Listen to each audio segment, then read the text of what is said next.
तर विरोधी पक्षाचे सर्व नेते या मोर्चात आता सहभागी होणार आहेत। फॅशन स्ट्रीट पासून या मोर्चाला आता सुरुवात होईल। साधारणतः दुपारी 2च्या दरम्यान 1 वाजेपर्यंत या मोर्चात एकवटा सहभागी व्हा असं आवाहन आहे। मिळेल त्या वाहनांना या ठिकाणी मोठ्या संख्येने कार्यकर्ते हे मोर्चास्थळी पोहोचतात। सत्याचा मोर्चा विरोधकांचा, मविया आणि मनसेचा हा सत्याचा मोर्चा, तर याला भाजपच्या मूक आंदोलनानं देखील प्रत्युत्तर दिलं जाईल। पलटवार या मोर्चावर केला जाणार आहे।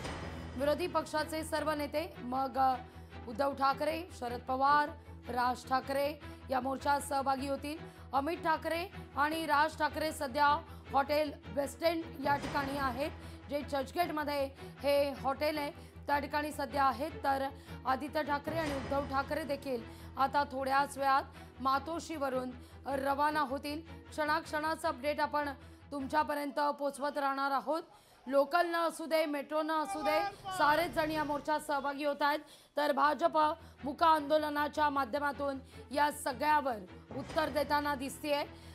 चेतन, खरं तर मूक आंदोलनाच्या माध्यमातून भाजप या सगळ्याला उत्तर देणार आहे। काय भाजपची नेमकी भूमिका आहे? कोण कोण या मूक आंदोलनात सहभागी होईल? कोणाच्या नेतृत्वात या आंदोलनाला सुरुवात होईल? निश्चित लागवी या मूक आंदोलनाला सुरुवात होण्याआधी नेमकी भाजपचे कोणते नेते मंडळी या ठिकाणी येणार आहेत? आता या ठिकाणी भाजपचे युवा मोर्चाचे मुंबई अध्यक्ष तेजिंदर सिंग तिवाना आपण पाहू शकतो। भाजपच्या आमदार विद्या ठाकूर असतील किंवा भाजपचे जे दक्षिण मुंबईतील संघटक आहेत नितीन मनकर आहेत, जे मुंबई बँकेचे संचालक आहेत, ही सर्व मंडळी आहेत, पदाधिकारी ती येण्यास सुरुवात झालेली आहे। माध्यम प्रमुख नवनाथ बन या ठिकाणी बसलेले आहेत। आपण त्यांच्याकडून माहिती घेऊया। नवनाथजी, नेमकं आजच्या या आंदोलनामध्ये कोणते तुमचे नेते येतील आणि नेमका अजेंडा काय असेल? भारतीय जनता पार्टीचे प्रदेशाध्यक्ष रवींद्र चव्हाणजी, अमित साटमजी, मंगल प्रभात लोढा, नितेशजी राणे, चित्राताई वाघ आणि भारतीय जनता पार्टीचे मुंबईतले सर्व आमदार, आमचे मित्र तेजविंदरजी तिवाना देखील इथे आहेत। खरं तर महाविकास आघाडी नौटंकी करण्याचा प्रयत्न करते। हा सत्याचा मोर्चा नाही, सत्तेसाठी आणि ज्यांची सत्ता हरवली अशा लोकांचा मोर्चा आहे। आणि हा चित्रपट फ्लॉप करण्याचं काम महाराष्ट्रातल्या जनतेनं विधानसभेच्या निवडणुकीला केलंय। आता आज फॅशन स्ट्रीटवरून काय निघतं तर फॅशन शो निघतो। आज यांचा फॅशन शो आहे। विधानसभेला यांचा फॅशन शो जनतेने फ्लॉप केला। आता मुंबई महापालिकेला देखील यांचा फॅशन शो फ्लॉप करण्याचा प्रयत्न होतोय। चेतनजी, एक गोष्ट लक्षात घ्या, ज्या पद्धतीनं राज ठाकरे या मोर्चामध्ये सहभागी झाले, एखादा चित्रपट फ्लॉप होत असेल तर त्याच्यामध्ये पाहुणा कलाकार म्हणून ऍड केलं जातं। तसं राज ठाकरेंना पाहुणा कलाकार म्हणून महाविकास आघाडीनं बोलवलं।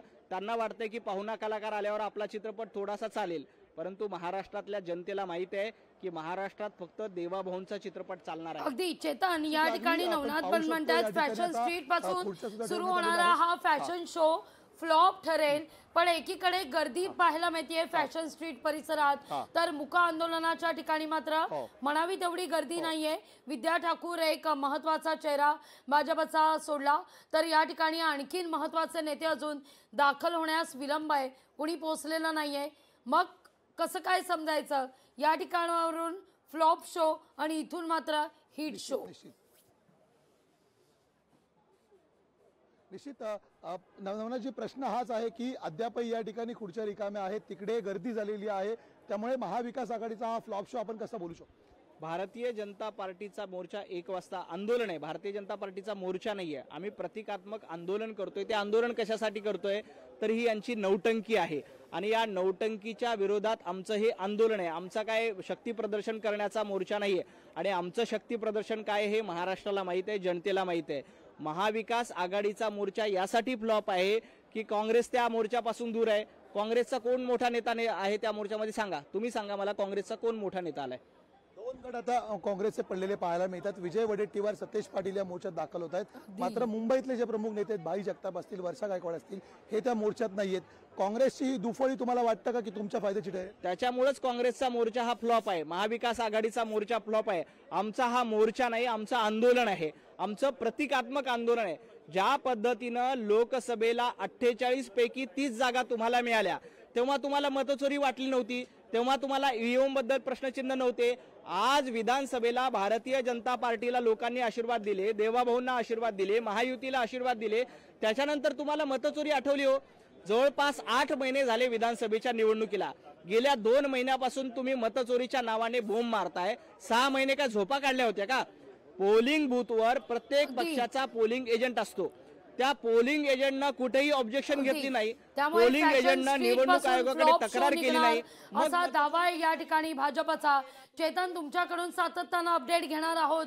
विविध ठिकाणी आपण पाहतोय एकीकडे विरोधकांचा मोर्चा तर त्याला उत्तर म्हणून भाजपचं मुका आंदोलन. आमचे प्रतिनिधी चेतन ननावरे असू दे, भाग्यश्री असू दे, भूषण, स्वप्नील, 3-4 रिपोर्टर सातत्यानं या सगळ्या संदर्भातलं क्षणाक्षणाचं अपडेट तुमच्यापर्यंत पोहोचवतायत. लोकशाही मराठी ऐका, पहा, जागरूक रहा.